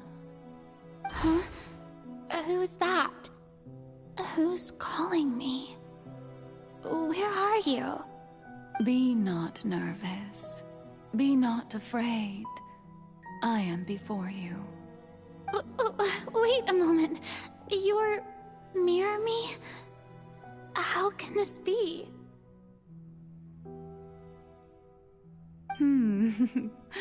Mirror you, huh? You know what? That's not bad. Let's go with that. Mirror me. What do you wish to say? The prophecy. Have you heard of it? What prophecy? Wait. I know. I think. I don't know why, but it's in my head somehow.